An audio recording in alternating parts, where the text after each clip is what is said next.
11 members of parliament from northeastern province recently traveled to Mogadishu, Somalia, and meet President Mohamed Abdullahi Farmajo to discuss insecurity caused by Al-Shabaab terror attacks. They were hosted to a state banquet by the Somali government.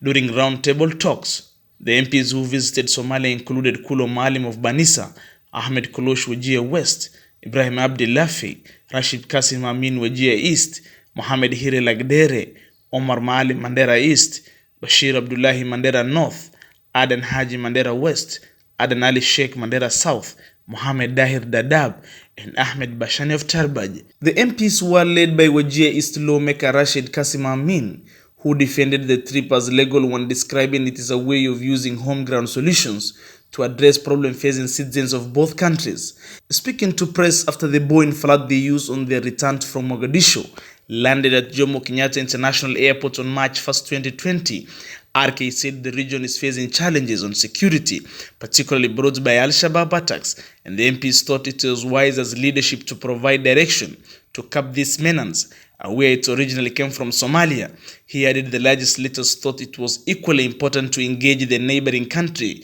Somalia, to address issues of insecurity which is threatening the common border.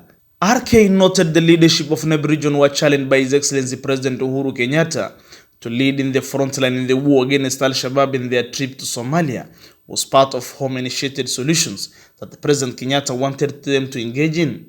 In an inclusive interview with NTV at Parliament Building, RK was quoted saying what they were doing was parliamentary diplomacy to achieve homemade solutions to security challenges. The lawmaker said NEP Region has suffered for a long time and the legislator's visit was the best strategy to strengthen the war against Al-Shabaab and bring normalcy in the state of security of the NEP people in the NEP Region and Kenyan nation at large. RK applauded President Uhuru Kenyatta for affirming he was ready to protect this nation and had faith with Kenya Defense Forces KDF in the war against Al-Shabaab. On the rumors that Somali intelligence agency hosted the MPs for talks, RK dismissed it as untrue, terming it as notion created by the media.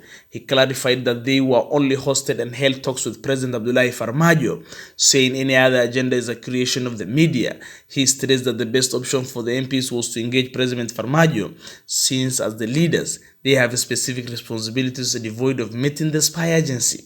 RK said in February all NEP leaders camped in their respective counties for a sensitization program on the war against Al-Shabaab, where they engage religious leaders, professionals, civil society, and the members of the public in the exercise aimed at developing a strategic plan to fight terror groups. The MP said during the sensitization program, the leaders advised the people to speak with one voice and rally behind the security forces in sharing intelligence, information with the security teams to protect their land. The Wajir East lawmaker said their sons and daughters have lost one of the biggest rights, which is the right to education, since many schools were closed after the TSC withdrew teachers. He termed the move a big blow to NEP learners. He said leaders will fight to see the move by the TSC reversed. RK, just 3 years in office, has come out to seriously champion on matters of security at heart of all the people in the NEP region, more than any other leader. The legislator has also made a name in public debate inside and outside parliament, where he was identified himself as a voice of vulnerable members of the society. From northern Kenya, composing from Mandera, Wajir, and Garissa. As you are fully aware, our area and region has been riddled with a lot of insecurity over the past few months, particularly for issues emanating from Al-Shabaab. We thought it wise as leadership to provide direction so that we can be able to curb this menace. And this menace has originally been coming from this part of Somalia, particularly Gedo region and Jubaland. We thought it wise, through the knowledge of His Excellency Uhuru Muigai Kenyatta, who has challenged the leadership to be forthright in their fight against Al-Shabaab. We thought it wise to engage our neighboring country, Somalia, so that we can be able to attend to the issues of insecurity which is affecting our common boundary.